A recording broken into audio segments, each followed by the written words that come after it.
नमस्कार दर्शक मित्रों, मैं आचार्य दुर्गा प्रसाद शास्त्री आप सभी का स्वागत हमारे इस चैनल में करते हैं। इस चैनल में विविध प्रकार के वीडियो बनाए जाते हैं, साथ में एक टिप्स तो रहती ही है, एक महा उपाय बताया जाता है जिससे आप अपने दैनिक जीवन को सुधार सकते हैं। और ख़ास तौर पर हम इसमें कुछ महत्वपूर्ण जानकारी भी आपको देते हैं जो ज्योतिष संबंधी होती हैं, और ज्योतिष के प्रयोगों को और ज्योतिष की समस्याओं को भी हम लेते हैं। अगर आपकी भी कोई समस्या है तो आप हमें ज़रूर हमारे कमेंट बॉक्स में या तो नीचे दिए गए फ़ोन नंबर पर ज़रूर भेजिए। चैनल को सब्सक्राइब करिए, लाइक करिए और शेयर करना बिल्कुल न भूलिए। तो चलिए हम शुरू करते हैं आज का वीडियो, और ख़ास तौर पर आज का राशिफल। राशिफल में हम पहले जानेंगे आज का पंचांग। तो मित्रों, आज विक्रम संवत 2078, शक संवत 1943 और जो तारीख है तो 7/9/2021 और मंगलवार का दिन है। मंगलवार का मतलब है कि आपको उत्तर दिशा में जाना वर्जित होता है। अगर उत्तर दिशा में जाना है तो ज़रा कुछ गुड़ वगैरह खा के, पानी पी के आप यात्रा पे जा सकते हैं। योग आज साध्य रहेगा। नक्षत्र जो है पूर्वा फाल्गुनी नक्षत्र है और राशि जो है सिंह रहेगी, जो 10:50 तक रहेगी रात में। रात 10:50 तक जो है वह राशि रहेगी सिंह, और इसके बाद जो है कन्या राशि का प्रारंभ होगा। तो इस तरह से आज की राशि रहेगी। जो बच्चे 10:50 तक जन्मेंगे उनका नामकरण मोटा अक्षरों पे रखा जाएगा। इसके बाद जन्मने वाले बच्चों का नामकरण सिंह मतलब कन्या राशि पठाना अक्षरों पे रखा जाएगा। जो बच्चे जन्म ले रहे हैं अथवा जिनका जन्मदिन है उन सभी को हमारे चैनल के परिवार की तरफ से खूब खूब बधाई, खूब खूब हार्दिक शुभकामना। तो चलिए मित्रों, हम आगे बढ़ते हैं और जानते हैं आज का राशिफल। पहले एक बात का ध्यान यह रखिएगा कि कभी भी किसी पर भी अंधा विश्वास न करिएगा, क्योंकि कभी भी ऐसा एक कहावत है कि भाई पंचतंत्र की बात है कि कहीं कहीं मान लीजिए एक अच्छा मूर्ख शत्रु से, मूर्ख मित्र से जो है बुद्धिशाली शत्रु अच्छा होता है। ऐसा क्यों कहा जाता है? तो ऐसा इसलिए मित्रों कि जो अगर मूर्ख मित्र है तो वह आपकी कुछ बातों को बाहर निकाल देगा।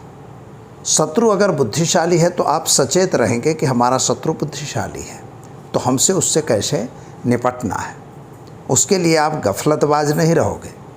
इसलिए बुद्धिशाली शत्रु जो है वो अच्छा होता है मूर्ख मित्र की वजह से। तो यह ध्यान रखना चाहिए। चलिए हम शुरू करते हैं राशिफल। मेष राशि से प्रारंभ करते हैं।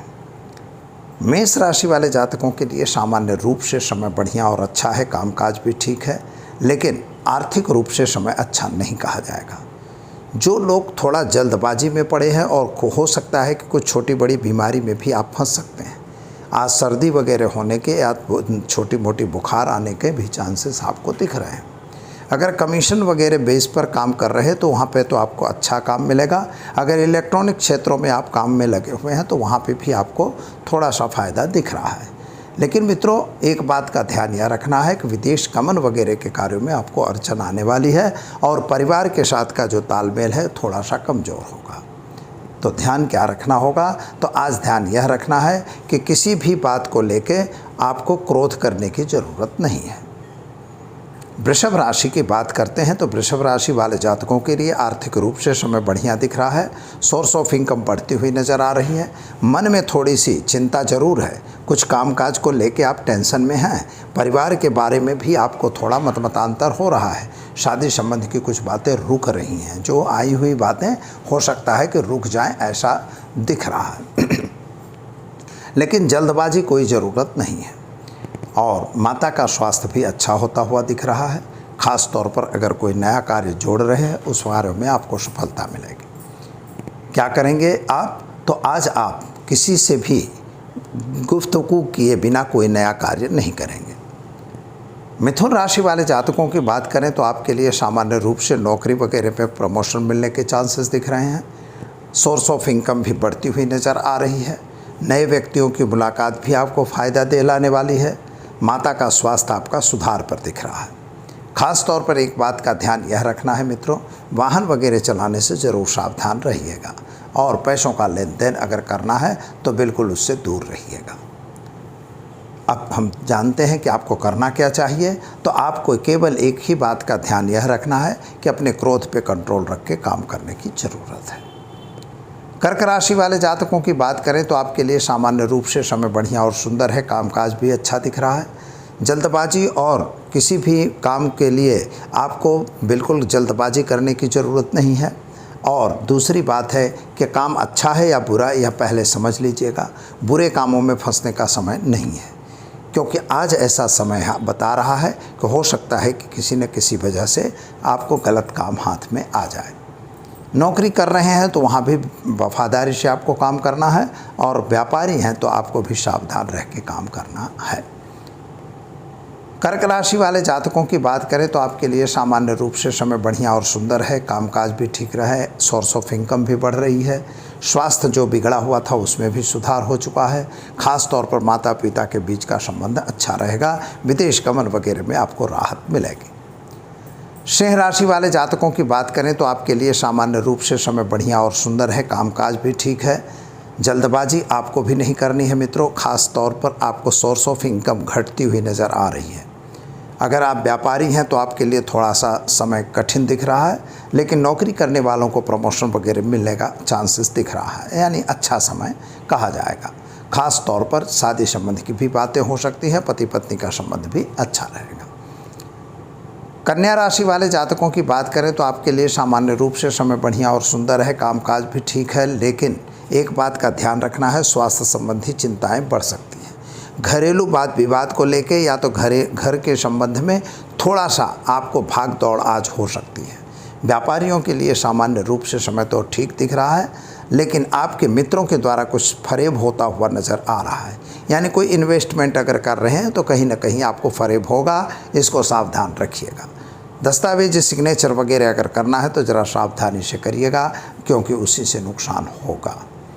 अब क्या करना है, तो आपको किसी भी चीज़ को बाँचे बिना उस पर दस्तखत नहीं करनी है। अब हम देखते हैं कन्या राशि। कन्या राशि वाले जातकों के लिए सामान्य रूप से समय बढ़िया है, कामकाज भी ठीक दिख रहा है।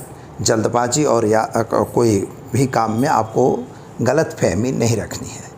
यह भी नहीं मान के चलना है कि हमारा काम बिगड़ रहा है या हम उसमें जुड़े हुए हैं। हमारा इन्वॉल्वमेंट कैसा रहेगा यह भी आपको देखना ज़रूरी है। ख़ास तौर पर अगर आप कोई गलत कर रहे हैं तो उससे ज़रा सावधान रह के काम करिएगा। नए व्यक्तियों की मुलाकात आपके लिए कुछ नया काम दिलवा सकती है, नौकरी वगैरह में प्रमोशन मिलेगा। तुला राशि वाले जातकों की बात करें तो आपके लिए सामान्य रूप से समय बढ़िया और सुंदर है, कामकाज भी ठीक दिख रहा है। यात्रा प्रवास का योग भी आपका बन रहा है। नए व्यक्ति लोग आपको मिल रहे हैं, जिससे आपका धंधा भी बढ़ रहा है। संतान संबंधी चिंताएं जो आपके मन में थी वो उसमें आपको राहत मिल जाएगी। माता पिता का स्वास्थ्य भी ठीक दिखाई देता है। आर्थिक रूप से समय सामान्य अच्छा है। वृश्चिक राशि वाले जातकों को बात करें तो उनके तारीख के हिसाब से, उनके गोचर के ग्रहों के हिसाब से आपके कुछ प्लानिंग जो बन रहे हैं वो प्लानिंगों में थोड़ी सी तकलीफ़ हो रही है। कुछ में आपके ही आपसी तालमेल थोड़ा बिगड़ रहा है। आपके घरेलू वातावरण में थोड़ा सा तालमेल कम आ रहा है। जल्दबाजी का निर्णय आपके लिए नुकसानदेह हो सकता है, और किसी भी काम को करने से पूर्व भी सलाह परामर्श लेना आवश्यक है। धन राशि वाले जातकों की बात करें तो आपके लिए सामान्य रूप से समय बढ़िया और अच्छा है, कामकाज भी ठीक दिख रहा है। सोर्स ऑफ इनकम भी बढ़ रही है। विदेश गमन वगैरह के कार्यों में आपको सफलता मिलेगी। नौकरी वगैरह में प्रमोशन मिलने के भी चांस दिख रहे हैं। यानी कुल मिला के देखें तो ग्रहों की स्थिति सामान्य अच्छी दिख रही है।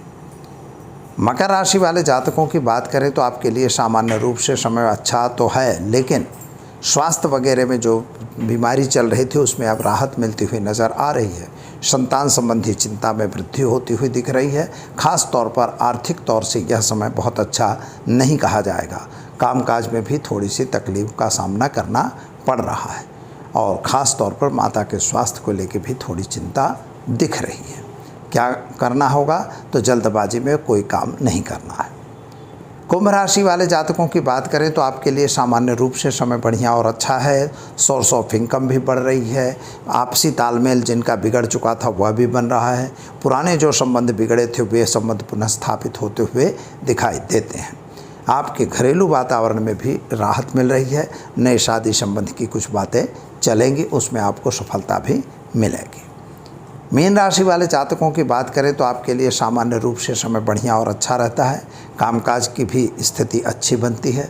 ख़ास तौर पर अगर देखा जाए तो कुछ ऐसी स्थिति बनती है कि जिसकी वजह से आपके लिए समय सामान्य रूप से अच्छा जाएगा। तो देखें तो आवक तो कम दिख रही है और ख़ास तौर पर कामकाज में भी थोड़ी कमी दिख रही है, लेकिन स्वास्थ्य वगैरह में सुधार दिख रहा है। संतान वगैरह की चिंताओं में राहत मिल रही है। तो मित्रों, यह तो रही 12 राशियों का राशिफल। अब हम आज का एक महा उपाय आपको बताने जा रहे हैं कि जिस उपाय को करने से आपका पूरा दिन शुभ हो सकता है और सभी लोगों को करना चाहिए। आज है मंगलवार का दिन। विशेष तौर पर हनुमान जी की पूजा करनी चाहिए और ख़ास तौर पर अगर आपके इर्द गिर्द में कहीं भी हनुमान जी का मंदिर है तो आप ज़रूर वहाँ पर हनुमान जी के मंदिर में जाइए और आँख के पत्तों के अथवा आँख के जो फूल होते हैं उसकी एक माला भगवान हनुमान जी को चढ़ाइए और साथ ही में एक बूंदी का मोतीचूर का लड्डू ज़रूर वहाँ पर रखिए। इससे आपकी मनोकामना पूर्ण होगी। ख़ास तौर पर ओम होम जुम शह इस मंत्र की एक माला भी कर सकते हैं और एक गरीब को भोजन जरूर कराइएगा। ऐसा करने से आपके दिन भर के जो भी ग्रहों की बाधाएं हैं वे बाधाएं अवश्य दूर होंगी। तो यह तो रही आज की टिप। अब हम जानते हैं मित्रों कि जैसे हमने कल बताया था आपको कि भाग्य वास्तविक में परिवर्तित होता है या नहीं। तो भाग्यम फलत सर्वदा न विद्याज पौरुषम, ऐसा भागवत में कहा हुआ है। चाहे आपका कितना भी पौरुष है, कितना भी आपके पास पावर है, कितनी भी आपके पास विद्या है, लेकिन उससे भाग्य नहीं बदलता है। भाग्य जो है वह क्या है? तो पूर्वदत्ते श्वया विद्या, पूर्वदत्ते श्वया सुतम, पूर्वदत्ते श्वया भार्य वित्तम और पूर्वदत्ते श्वया सुखम। जो पूर्वदत्त है, भार्या, पुत्र, धन और आपका जो भी वित्त है वह हर चीज़ें पूर्वदत्त है। संतान वगैरह यह पूर्वदत्त मिलता है, ऐसा हमारा शास्त्र कहता है। अब यहाँ सवाल ये होता है कि वास्तव में भाग्य बदला जाता है या नहीं। कुछ लोगों की मान्यताएं हैं कि ऐसा कुछ नहीं होता। इतनी दूर रहे हुए ग्रह आपको कैसे इफ़ेक्टिव हैं? तो मित्रों, यह बात हम आपको इसलिए बताएंगे कि ऊपर के रहे हुए ग्रह पृथ्वी पर जब हमारे यहाँ ज्वार भाटा आ सकता है, पृथ्वी पर जब भरती ओट हो सकती है, तो फिर उन ग्रहों की इफ़ेक्ट यहाँ क्यों नहीं? चंद्रमा मनुष्यो जाता है, चंद्रमा के कारण जब हमारे मन में इसकी इफ़ेक्ट होती है तो क्यों नहीं हो सकती? तो यह एक तो भ्रम है। अब उसको शांत करना चाहिए, शांत होता है या नहीं? कुछ लोग ऐसा कहते हैं कि जैसे आपके ग्रह हैं, भाग्य को सुधारने का जो 5 मार्ग है, पहला मार्ग है ग्रह, दूसरा मार्ग है नक्षत्र, तीसरा मार्ग है आपका ज़मीन, चौथा मार्ग है आपका भवन और 5वां मार्ग है आपका कर्म। कर्म का जो सिद्धांत भगवान कृष्ण ने दिया है, कर्मण्येवाधिकारस्ते मा फलेषु कदाचन, आप काम करते रहिए और फल की इच्छा मत करिए, क्योंकि जब आप काम करते जाएंगे तो फल अपने आप मिलता जाता है। यह सिद्धांत परफेक्ट है। अब उसी कर्म के सिद्धांत से यह भी कहा गया है कि पूर्व दत्त कर्म होता है। जैसे इस कर्म जन्म में कभी कभी लोग कहते हैं कि भाई हमने बहुत मेहनत किया, हमको कुछ नहीं मिला, हमने किसी का अहित नहीं किया, फिर भी मेरा अहित हुआ। तो इसका मतलब ये नहीं है कि आपने इस जन्म में जो खराब किया है अच्छा किया है, इसलिए यानी अब खराब करने लगो, ऐसा नहीं होता। हमें क्या करना होगा कि हमें अच्छा ही करना है, क्योंकि यही कर्म का फल आपको अगले जन्म में मिलने वाला है। क्योंकि हमारा धर्मशास्त्र जो है वह पुनर्जन्म को मानता है। तो इसका संचित कर्म इसको कहा जाता है। संचित कर्म अगर अच्छे हैं तो मित्रों उसके द्वारा आपको अगले जन्म में उसका अच्छा फल मिलेगा। ग्रह और नक्षत्र ये हमारे हाथ में नहीं है। ये बात सत्य है कि हमारे हाथ में होते तो हम उनको अपने स्थिरता से बना लेते, तो हम अपने स्थिरता से नहीं बना सकते। ग्रह जो भी हैं हमारे नहीं हैं, लेकिन उनकी ओराएँ जो हैं वो हमारे ऊपर ही इफेक्टिव करती हैं। जैसे मूल नक्षत्र में जन्म हुआ, लोग बोलते हैं कि भाई मर जाते हैं, पिता पर आता है, उन पर आता है, जिन पर कुछ न कुछ तकलीफ़ तो होती है। यहाँ हम देख सकते हैं। अगर कोई यह कहता है कि गलत है तो ऐसा नहीं होता। सामान्य रूप से इन ग्रहों का जो भी इफ़ेक्ट है और इन नक्षत्रों की जो इफ़ेक्ट है वह इफ़ेक्ट तो हमें ही भोगनी पड़ती है। वह हम भोगते हैं या जो जातक है वो भोगता है। तो यह तो परफेक्ट होता है। अब यह है कि कभी कभी मूल में पैदा हुआ लेकिन नहीं मरे पिता। तुलसीदास ने कहा है भाई मैं मूल में हुआ इसलिए मेरे पिता मर गए, माता मर गई। तो ऐसा नहीं होता, कभी कभी यह नहीं भी होता, ऐसा ज़रूरी नहीं होता मित्रों। लेकिन समटाइम्स उसकी इफ़ेक्ट तो होती ही है। तो ग्रह हमारे हाथ में है तो नहीं है, जब हाथ में नहीं है इसीलिए वह तकलीफ हमें भोगनी है। शनि लग गया तो लगेगा। अब हम उसका पूजा पाठ है, ये है वो है, हम सब करेंगे। और कुछ लोग उसका पूजा पाठ बताएंगे, कुछ लोग उसमें दान पुण्य बताएंगे, कुछ लोग उसमें कोई उपाय टोचका बता देंगे, बराबर। लेकिन उससे राहत नहीं मिलती है, क्योंकि हमें मानसिक संतोष होता है। हम यह पूजा पाठ या हम जो कुछ भी करते हैं यह एक मानसिक संतोष का कारण है। कभी कभी आपके मन में निराशा आ गई तो उसको अगर कुछ मिल गया तो आपके मन में आशा बन गई कि हम नहीं मरेंगे। ऐसा हुआ, किसी ने कहा कोरोना हुआ, कोरोना को देखते देखते लोग मर गए। बाद साइड वाले बेड का अगर व्यक्ति चला गया तो अगर बुजुर्ग कोई दूसरा साइड में है तो उसको अपने आप अटैक आ जाता था, ऐसा देखा गया है। तो यह क्या है कि उसको आश्वासन मिलना चाहिए। इसलिए यह पूजा पाठ या कर्म धर्म जो होते हैं उससे करने से कुछ अच्छा काम करो।